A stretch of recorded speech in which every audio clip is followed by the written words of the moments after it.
여러분 반갑습니다. 6인 6색 신앙 강좌 세 번째 시간 왜 하나님 나라인가 강의를 하게 된 서경진 목사입니다. 여러분 이 시간에는요 하나님 나라에 대한 이야기를 나누려고 합니다. 근데 우리가 왜 하나님 나라인가 사실 부제가 있는데요. 그 부제는 성경 공부의 목적 바로 하나님 나라를 배우는 것이다 하는 것입니다. 그래서 오늘 내용을 쭉 살피면서 성경에서 하나님 나라를 말씀하고 있구나, 우리가 하나님 나라를 위해서 살아가야 되는구나, 이것을 깨달으면 될 것 같습니다. 자, 여러분 성경 공부의 목적이 무엇이냐 이렇게 누가 질문을 한다면 여러분 어떻게 대답하시겠습니까? 다양하게 대답할 수 있겠죠. 우리가 성경 여러분 공부를 시작하면서 가장 먼저 그 목적을 정해야 됩니다. 왜 우리가 성경을 공부하냐? 그 목적이 무엇이냐? 먼저 다가오는 것은요, 성경에 대한 지식을 갖는 것입니다. 성경 공부를 통해서 지식을 얻고 하나님에 대해서, 예수님에 대해서, 성령님에 대해서 아는 거죠. 교회에 대해서나 또 세상에 대해서도 알고 특별히 우리 자신에 대해서도 알 수 있는 것이 바로 성경 지식입니다. 이 지식은 믿음의 성장에 있어서 매우 중요한 요소입니다. 그러나 우리가 이 지식을 갖기 전에 먼저 확인할 사실이 있는데 그 지식을 가지되 분명한 목표가 있어야 된다는 것입니다. 성경을 우리가 배우는 것, 또 저 지식을 가지는 것이 단순한 호기심에 의한 것이 되어서는 안 된다는 거죠. 지식 자체의 획득의 목적이 있는 것이 아니라 하나님 나라 백성이 되려고, 내가 하나님 나라의 백성인 것을 깨닫고 또 그 나라 백성으로 살기 위해 거룩한 순종을 하기 위해 지식을 가지는 것입니다. 그래서 여러분 보십시오. 지식을 많이 가지고 있는데 순종하지 못한 사람들은 그 성경 공부의 목적이 잘못된 겁니다. 하지만 하나님의 말씀을 배우면 배울수록 내가 순종해야지, 내가 이렇게 살아야지, 그렇게 결단하면서 하나님의 말씀 앞으로 나아가는 사람이 있다면 그 사람이야말로 하나님 나라 관점에서 성경을 잘 배우고 있는 사람입니다. 아무리 귀한 지식이라 할지라도 목표가 잘못 세워지면 그 지식은 본래의 가치를 잃어버리게 됩니다. 그래서 이기적인 욕심의 도구가 되거나 심지어 악한 목적으로, 주로 이단자들이 그렇게 사용하죠. 자, 그러면 여러분 성경은 과연 무엇에 관한 책입니까? 성경은 하나님 나라를 증거하는 책이다 하는 겁니다. 따라서 여러분 우리는 하나님 나라를 목표로 성경을 공부해야 한다는 것입니다. 즉 성경을 배우되 하나님 나라를 알고 그 백성이 되려는 거룩한 헌신으로부터 공부를 하려고 해야 된다 하는 것입니다. 여러분 하나님 나라가 무엇입니까? 하나님 나라는 말 그대로 하나님이 다스리는 나라, 그리고 하나님이 통치하는 나라라고 말할 수 있습니다. 이 하나님 때문에 친히 이 땅에 오신 분이 계시죠. 바로 예수님이십니다. 오셔서 제일 먼저 하신 말씀이 이 말씀이죠. 이르시되 때가 찼고 하나님의 나라가 가까이 왔으니 회개하고 복음을 믿으라 하시더라. 마가복음 1장 15절 말씀입니다. 자, 이 선포는 구약에서 하나님께서 아브라함을 부르시고 다윗을 거쳐서 말라기 선지자에 이르기까지 오랜 기간 동안 준비된 내용입니다. 이 모든 준비가 마쳐졌을 때 마침내 예수님에 의해서 하나님의 나라가 회복되었다 하는 것을 선포하는 것입니다. 예수님의 공생의 사역은 어떤 사역입니까? 그럼 하나님 나라를 보여주고 가르쳐 주시고 이루신 사역이죠. 공생을 시작하시면서 사탄에게 광야에서 시험을 받으시잖아요. 그 영적 전쟁에서 이기시고 바로 하나님 나라의 대헌장인 산상수훈을 가르치시고, 그리고 더 나아가서 하나님 나라는 이런 것이다 라고 하면서 마태복음 5장, 6장, 7장에서 여러 가지 말씀들을 가르치십니다. 주님의 가르치심도 마찬가지예요. 주님의 가르치심의 내용도 전부 다 하나님의 나라입니다. 대표적으로 마태복음 13장을 보면 알 수가 있습니다. 거기에 보면 어떤 말씀이 기록되어 있어요?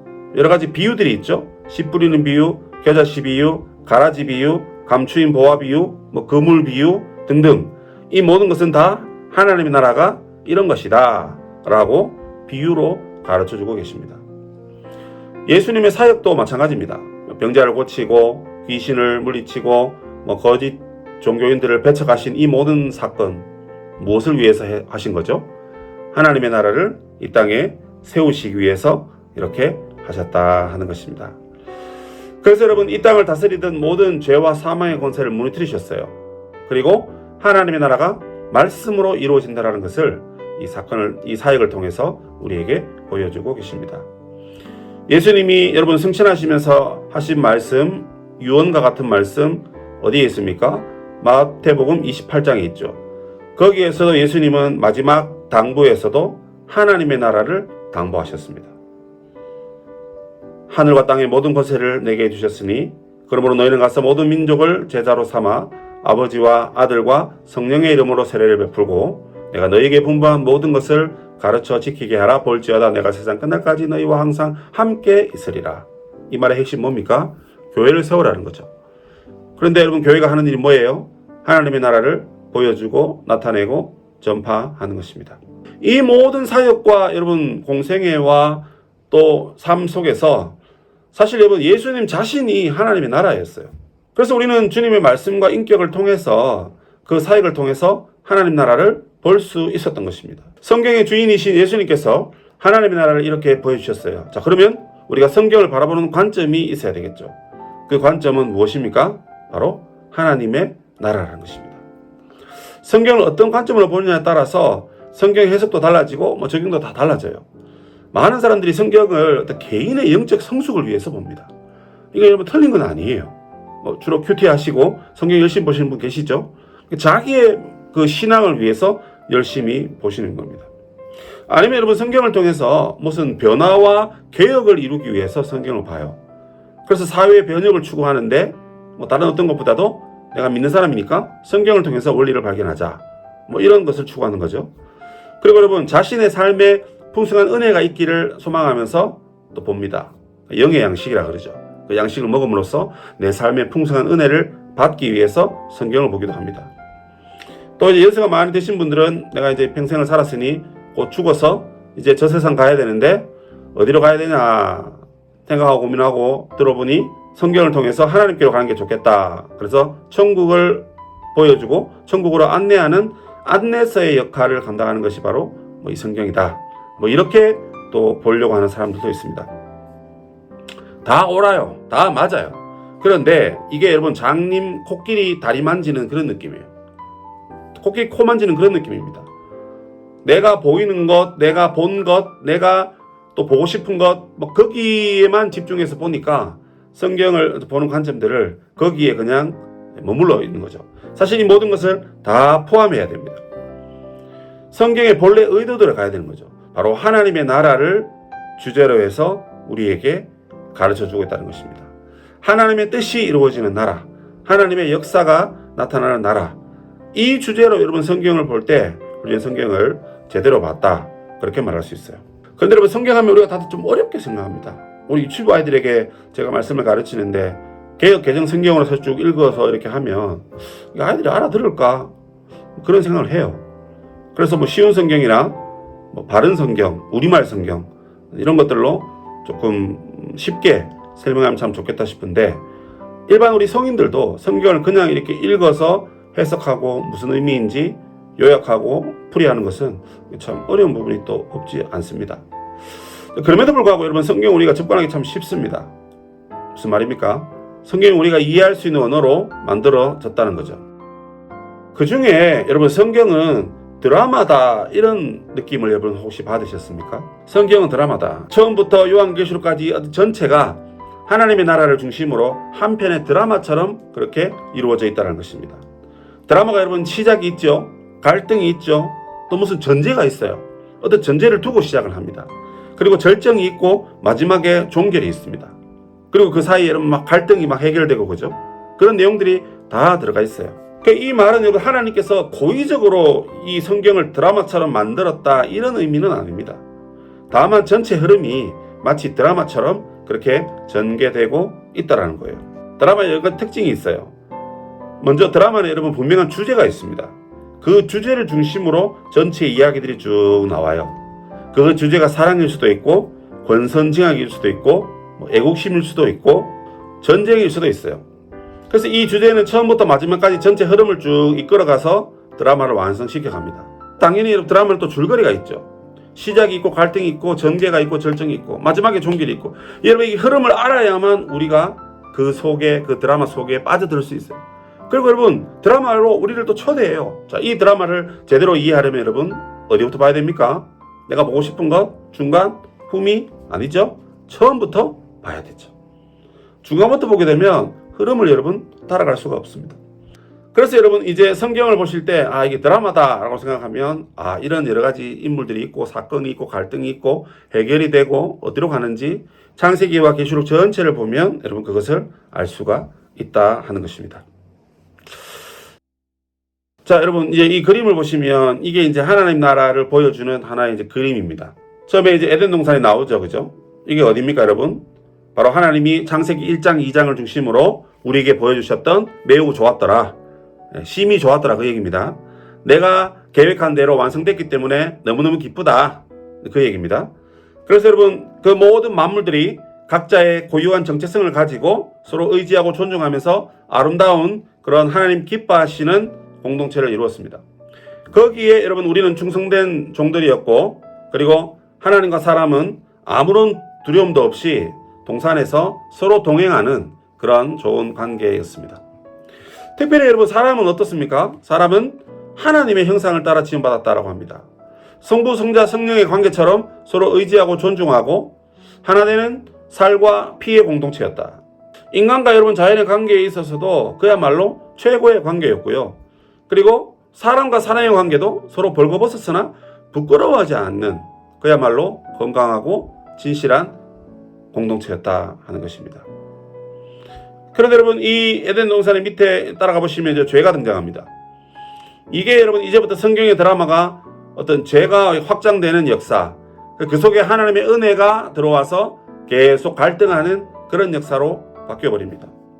이 갈등은 여러분 노아 홍수, 바벨탑 사건, 여러 가지 사건을 거쳐서 아브라함을 부르시고, 그 다음에 요셉이 애굽에 팔려가기도 하고, 야곱이 요셉 때문에 전부 다 애굽에 들어가고 400년 동안 애굽 생활을 하고 난 다음 모세를 통해서 출애굽하고 광야 40년 고난받고 여호수아의 가나안 정복을 통해서 가나안 땅에 들어가서 사울로 시작되는 왕정시대가 시작되고, 그리고 다윗의 전성기를 거쳐서 솔로몬 이후에 남유다와 북이스라엘이 서로 갈라지죠.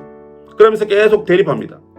그리고 그 사람들이, 많은 사람들이 하나님을 섬기지 못하고 우상을 숭배하고 사회는 부패하고, 하나님은 선지자를 보내셔서 그러지 마라 라고 하셨지만 듣지 않아서 결국 바벨론의 심판을 받게 됐죠.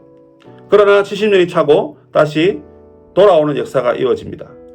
마지막 말라기가 활동할 시절, 예수님 오시기 400년 전 아무런 말씀도 없는 그런 시대에 마침내 약속된 메시아가 등장해서 하나님 나라를 보여주시고 가르쳐주시고 하나님 나라로 들어오라고 그렇게 인도하시는 그 메시지, 예수님의 십자가와 죽으심과 부활을 통해서 하나님의 나라가 이제 이 땅에 본격적으로 최고의 절정에 이르는 클라이막스로 나아가는 그런 이야기, 그것이 바로 성경 드라마가 가지고 있는 말씀 또는 메시지다 하는 것입니다.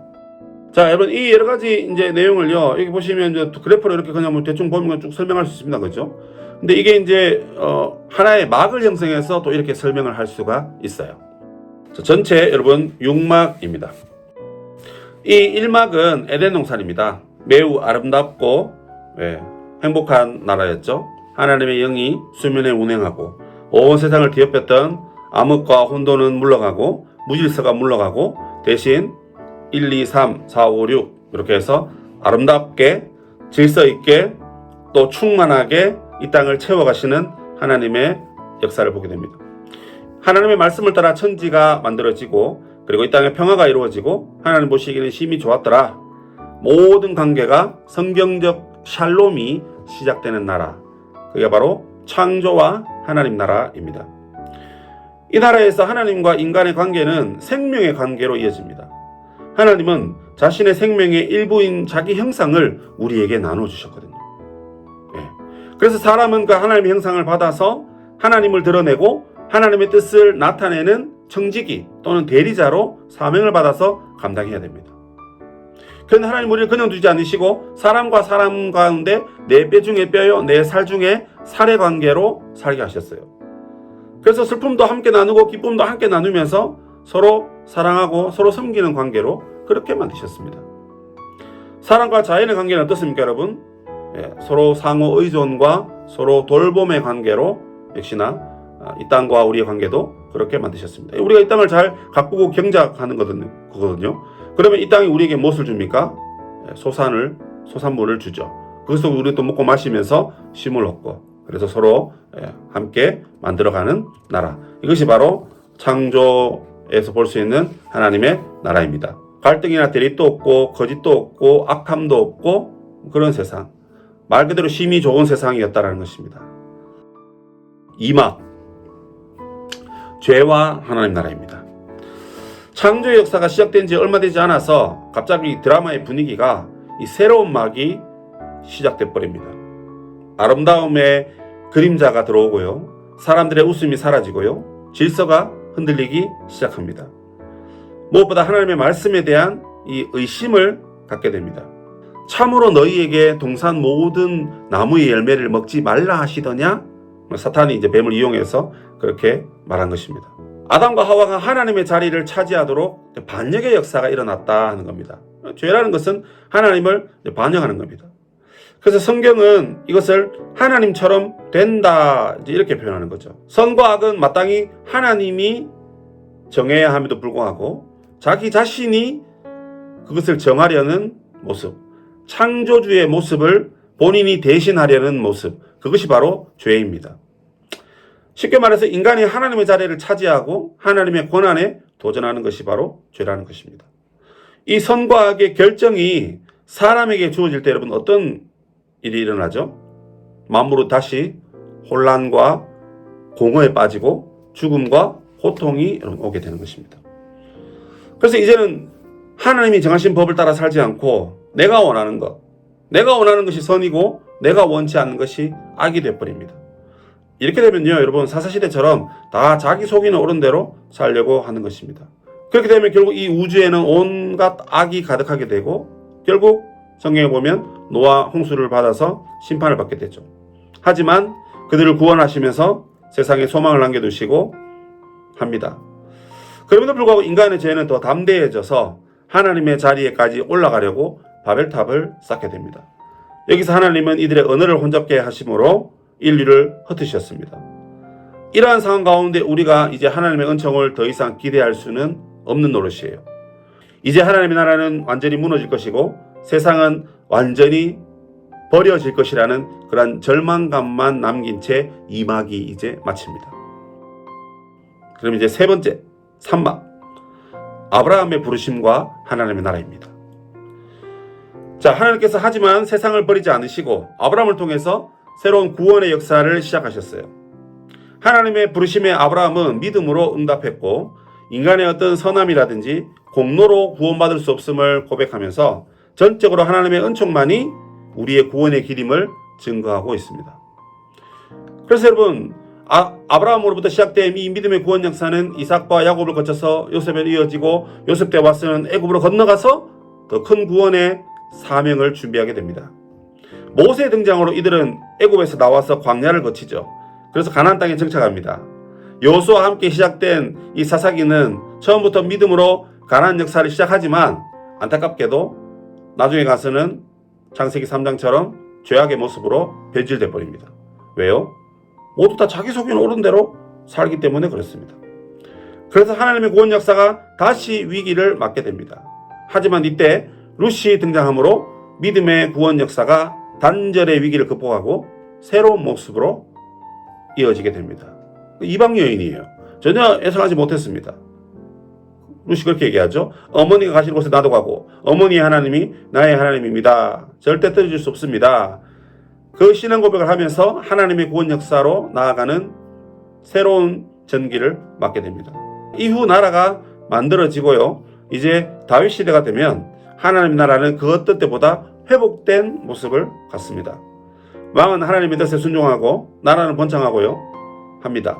하지만 이것 또한 얼마 가지 못해서 무너지고 말아요. 나라가 분열되고 남유다와 북이스라엘 간에 갈등이 일어나게 되고 결국 바벨론 포로라는 가장 깊은 고통의 골짜기에 빠지게 됩니다. 이 기간 동안 이사야, 예레미야 여러 선지자들이 등장해서 죄를 지적하고 이 땅을 구원할 메시아가 올 것이다. 그 예언을 합니다. 그죠? 그 메시아는 하나님의 기름 부음 받은 자이죠. 성령의 능력으로 하나님 나라를 회복시켜 줄 사람입니다. 자, 그리고 여러분 중간에 막간이 있어요. 이 이스라엘이 이제 바벨론에게 멸망하죠. 바벨론은 나중에 또 바사, 페르시아에 멸망합니다. 그리고 이 바사가 또 어떻게 해요? 헬라가 등장하고 헬라가 로마가 등장해요. 이렇게 역사가 쭉 이어지면서 이 기간 동안 하나님의 나라는 들리지도 않고 보이지도 않지만 대신 이 유대인들은 메시아를 더욱 소망하고 바라보는 그런 어떤 기다림의 시간을 보내게 됩니다. 이때 많은 무리들이 일어나서 메시아를 소망하는 그런 시대를 이제 맞이하게 되죠. 자, 그리고 이제 네 번째, 바로 메시아와 하나님의 나라입니다. 마침내 구약이 약속한 메시아가 이제 등장합니다. 메시아의 족보로 시작되죠. 아브라함과 다윗의 자손 예수 그리스도의 세계라. 신약 성경은 메시아의 족보를 제일 머리에 둠으로써 새로운 시대를 선포합니다. 신약은 예수가 그리스도라고 말하면서 시작해요. 이 땅에 오신 예수 그리스도는 왕과 선지자와 제사장 사역을 완전하게 감당하셨습니다. 구약 시대에 바벨탑을 쌓으면서 절망에 빠졌던 인류를 구하시기 위해서 아브라함을 부르셨죠. 그때 자손과 땅에 대한 약속을 하셨어요. 이거 하나님의 나라에 대한 약속이죠. 바로 그들을 구원하시기 위해서 하나님께서는 이제 메시아를 보내겠다 하셨는데 이게 이제 역사가 일어난 겁니다. 그래서 예수님이 오셔가지고 하나님 나라가 가까이 왔다라고 본격적으로 선포해 주셨습니다. 이로써 예수님은 이제 완전한 하나님 나라를 우리에게 나타내 주신 거죠. 그 예수님이 하나님 나라를 우리에게 나타내 주실 때 아주 중요한 사건은 무엇이냐면 바로 십자가입니다. 십자가에 달리시기 전날 자신이 친히 유월절 어린 양이 되어셔서 인간의 모든 죄를 다 담당하셨다, 그렇게 얘기합니다. 이 십자가 사건이야말로 바로 기독교의 핵심입니다. 고통의 사건이었지만 그러나 반드시 걸어가야 할 사역이었고요. 그 십자가 사건은 그 자체로 볼 때는 두렵지만 그러나 전체적으로 보면 반드시 필요한 사건이다. 왜? 하나님의 구원을 완성할, 하나님의 나라를 완성하기 위해서 반드시 거쳐가야 되는 중요한 사건이기 때문에 그렇습니다. 특별히 하나님 나라에 있어서 십자가 사건뿐만 아니라 또 예수님의 사역 중에 중요한 것은 뭐냐면 제자들을 양성하셨다는 것입니다. 예수님께서 제자들을 부르시고 3년간 동행하시면서 함께 먹고 함께 마시고 모든 일을 목격하면서 주님의 가르침을 베푸셨어요. 그러자 이들은 나중에 예수님이 누군지 알았죠. 예, 하나님의 아들인 줄 알았고 메시아인 줄 알았습니다. 그리고 세상을 어떻게 살아야 할지 알았고 이 복음을 어떻게 전해야 될지 물론 처음에는 몰랐지만 십자가 사건 이후에 이들은 알게 되었어요. 그래서 그 복음을 전하는 주님의 제자들로, 특별히 초대교회 모든 사람들도 그 일에 함께 동참을 하게 됩니다. 오막, 교회와 하나님 나라입니다. 자, 이제 거룩한 구원의 역사의 절정이 지나갔죠. 십자가 사건을 통해서 죄와 사망의 권세를 이겼기 때문에 이제 하나님의 나라가 확실하게 임한 겁니다. 자, 그런데 이제 이 죄의 역사가 무너지고 하나님의 새로운 창조 역사가 시작되는데 그동안에는 여러분 이스라엘 나라에 한정이 됐던 것이 이제는 이 역사가 땅끝까지 가게 되는 거예요. 그때 주님이 교회를 세우십니다. 그래서 교회는 이 땅에 하나님 나라를 위해서 세워진 기관이고요. 하나님 나라를 보여주는 창문이 될 수가 있습니다. 교회는 여러분 하나님 나라를 대표하는 기관입니다. 교회의 모든 사역은 성령의 도우심으로 하나님 나라를 보여주고 증거해야 돼요. 이곳에서 오직 하나님만을 예배하는 자들이 모였고 성도들은 죄가 가져다준 모든 차별과 억압 이런 것들을 다 버려야 됩니다. 대신 복음 안에서 형제자매를 관계를 회복하고 함께 성찬을 먹고 마시며 사랑을 나누면서 의와 평강과 기쁨을 회복하는 하나님 나라 가치를 실현하는 곳이 바로 교회입니다. 그러므로 교회가 이제 하나님 기뻐하시는 모습으로 이 공동체를 형성해야 돼요. 무엇보다 여러분 교회는 부활의 증인으로 세상을 향하여 하나님 나라를 선포해 줘야 됩니다. 교회는 세상을 위해 부름받았고 이 세상의 누룩과 같은 공동체이죠. 하나님께서는 교회를 통해서 온 세상을 변화시키시고 새롭게 창조하십니다. 그래서 교회의 궁극적인 관심은 마땅히 하나님의 나라를 세워가는 것이 되어야 합니다. 그래서 우리가 한 마음이 되어서 세상에 하나님 나라의 깃발을 꽂을 수 있는 바로 그런 공동체가 되어야 됩니다. 그리고 여러분, 이제는 또 세상을 이원화시키는 우리의 관점을 무너뜨려야 돼요. 무슨 말입니까? 여기는 성스러운 영역이고 여기는 세상적인 영역이다.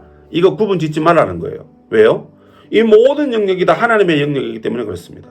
이 모든 영역이 다 거룩한 영역이에요. 그래서 교회는 우리 자신만을 거룩하게 여기며 세상을 차별하는 공동체가 되지 말아야 돼요. 우리 자신만의 성장을 우리만 구원받았다 이것도 자랑해서는 안 됩니다. 오히려 뭐예요? 우리가 구원받은 것을 부끄럽게 생각하며 죽어가는 영혼들을 건지고 살려내고 세상을 변화시키는 일에 함께 협력하고 동참해야 된다는 것입니다. 무엇보다 또 교회가 가져야 될 중요한 자세가 뭡니까 여러분? 성령 공동체가 되어야 됩니다. 왜 우리가 성령으로 따라가야 됩니까? 성령이 없으면 자기 소견대로 가거든요. 성령의 인도하심과 도우심을 쫓아서 하나님의 나라를 이룰 수가 있어요. 하나님의 나라가 이 땅에 영적으로 여러분 임하는데 우리의 혈과 육이 그것을 감당할 수가 없어요. 그래서 성령이 그것을 하게 하셔야 되고 성령이 이끄신 대로 가야 됩니다. 사도행전을 보면 여러분 성령이 사도들을 이끌고 가고 성령이 가라 하면 가고 성령이 하지 마라 하면 하지 않는 거죠. 복음 전파의 중요한 사역을 성령님께서 감당하고 계시는 거죠. 뿐만 아니라 여러분 우리 교회가 가질 근본적인 가치는 보편적인 가치여야 된다 이렇게 말합니다. 이게 무슨 말이냐면 충성, 봉사, 헌신 같은 교회 안에서만 어떤 사용되는 그런 가치가 아니라 이것을 여러분 세상에도 보여줄 수 있어야 되는 거죠. 그래서 하나님 나라는 먹고 마시는 것에 있는 것이 아니라 의와 평강과 희락이라 이렇게 했습니다. 무슨 말입니까? 호건날 교회에 모여서 먹고 마시고 잔치하는 그런 것만 있는 게 아니고 우리의 이 복음의 기쁨을 세상도 공유할 수 있도록 세상에 나타낼 수 있도록 그렇게 해야 한다는 것입니다. 이 모든 세상이 이 복음의 능력과 생명을 가질 수 있도록 우리가 하나님 나라를 세상에 건설해 가야 한다는 거죠. 6막입니다. 이제 하나님 나라의 완성입니다. 주님이 다시 오심이 남아있어요. 이는 기독교의 종말론 이런 걸 말하죠. 언제가 이 땅에 주님께서 다시 오시면 하나님 나라가 완성될 바로 그때를 말합니다. 주님이 오심으로 이미 하나님 나라가 시작되었어요. 그런데 십자가 부활로 죄의 권세가 무너지고 이제 남은 것은 이 땅 끝까지 하나님 나라가 전해지면서 하나님 나라가 완성되는 겁니다. 이 점에 있어서 우리는 여러분 바른 종말 의식을 가져야 돼요. 종말론이라 하면 되게 부정적으로 생각합니다. 그러나 많은 성도들이 종말을 부정적으로 보면서 두려워하기도 하는데 망한다, 끝난다, 무너진다, 사라진다 이런 겁니다. 그런데 기독교에서 말하는 종말론은 구원의 완성입니다. 구원의 성취예요, 여러분. 하나님 나라가 완벽하게 세워진다. 그 얘기입니다. 그래서 마지막 때에 우리는 주님께서 이 땅에 다시 오셔서 구원의 역사를 완성하실 그때를 기다리고 소망해야 됩니다. 마지막 때에 주님이 오시면 이 땅에 하나님 나라가 세워집니다. 물론 그 전에 이제 모든 죄와 사망의 권세를 다 무너뜨리시겠죠. 그래서 여러분 우리는 하나님의 나라가 이 땅에 이 세상 끝에 무조건 세워진다라는 소망을 갖고 살아야 됩니다. 이미 여러분 성경을 통해서 살펴보았지만 하나님의 구원 역사는 수많은 굴곡을 겪었어요. 바벨탑의 어려움도 겪었고 바벨론의 어려움도 겪었습니다. 그럼에도 불구하고 하나님은 구원 역사를 포기하셨나요? 포기하지 않으셨죠. 구원 역사는 반드시 완성된다는 것입니다. 예수님이 이 땅에 다시 오시는 거죠. 그것이 여러분 가장 분명한 증거입니다. 자, 여러분 하나님의 구원 역사가 하나님 나라 역사가 6째 막에서 이제 완성된다고 했습니다. 그런데 지금 우리는 그 6째 막을 아직 맞이하지 못했죠. 그래서 이미 하나님 나라를 우리가 경험하고 있지만 아직은 완성되지 않는 그런 시점을 우리가 살아가고 있다는 것입니다. 그러나 이 소식이 아직 땅끝까지 전해지지 않았기 때문에 이 땅에 여전히 죄와 죽음의 역사가 있을 것입니다. 지금도 유대인들이 메시아를 기다리고 있거든요. 그리고 예수가 메시아라는 것을 인정하지 않습니다. 왜냐하면 이 땅에 메시아가 오면 바로 그 다음 날 이 땅의 모든 죄의 권세가 무너진다라고 그렇게 문자적으로 믿고 있거든요. 그래서 만약에 예수님이 진짜 메시아라면 그 다음 날 그게 일어나야 되는데 죄가 여전히 있잖아요. 그래서 이 사람들이 이제 오해하고 아직까지 예수님을 메시아로 믿지 못하는 것입니다. 그러나 주님께서는 여러 비유를 통해서 내가 이 땅에 당장 오지 않는다라고 말씀하셨어요. 이 땅의 모든 족속들이 하나님께 나와 하나님을 찬송하고 하나님 뜻을 따라 평화 가운데로 사는 그 하나님의 나라, 거기에는 뭐 차별도 없고 그죠? 어려움도 없고 모두 다 하나가 되는 그런 나라입니다. 그런데 이 나라가 오기까지는 우리가 기다려야 된다는 것이죠. 이미 시작된 하나님의 나라가 언젠가 반드시 이루어질 것이라는 그런 확신을 갖고 여러분 기다려야 됩니다. 소망을 가지고 인내하면서 기다려야 되는 거죠. 자, 그러면 여러분 우리는 이 성경을 배우는 것은 단순히 어떤 성경에 대한 지식을 갖는 것이 아니라 그랬습니다. 성경에 기록된 하나님의 나라 이야기를 통해 나를 부르신 하나님의 뜻을 깨닫고 맡겨주신 사명을 감당하는 것이 아주 중요합니다. 아브라함을 부르신 이야기, 애굽에서 종으로 살던 이야기, 출애굽, 광야, 가나안 이야기, 사울 왕국, 다윗 왕국, 분열 왕국, 바벨론 포로, 신약, 이 모든 이야기를 통해서 사실 우리에게 말씀하시려는 것은 우리가 바로 이제 그 하나님 나라의 바톤을 이어받은 하나님 나라 백성 공동체라는 것입니다. 그래서 여러분 마태복음 1장에 예수님의 족보가 쭉 나오지만 이제 그 족보 끝에 여러분 우리 이름이 지금 들어가 있는 거예요. 그래서 여러분 누구든지 예수를 구주로 고백하면 이 족보에 참여하게 되고 거룩한 하나님의 구원 역사에 동참해서 하나님 나라를 위해서 헌신하는 하나님의 백성들이 된다는 것입니다. 그래서 하나님의 나라는 오늘도 우리에게 주어지고 있는 거예요. 내가 하나님 나라 백성으로 살고 있기 때문에 하나님 나라는 오늘도 쭉 진행되고 있는 것입니다. 성도들의 거룩한 헌신을 통해서 하나님 나라가 전파되고 그리고 언젠가는 6번째 막에서 나타난 것처럼 하나님 나라가 완성될 것입니다. 언젠가는 이 땅이 완전히 회복되고 완성될 거다라는 것, 더 좋은 세상이 올 거다라는 것, 여러분 그것을 믿고 우리는 하나님 나라를 오늘 살아가는 것입니다.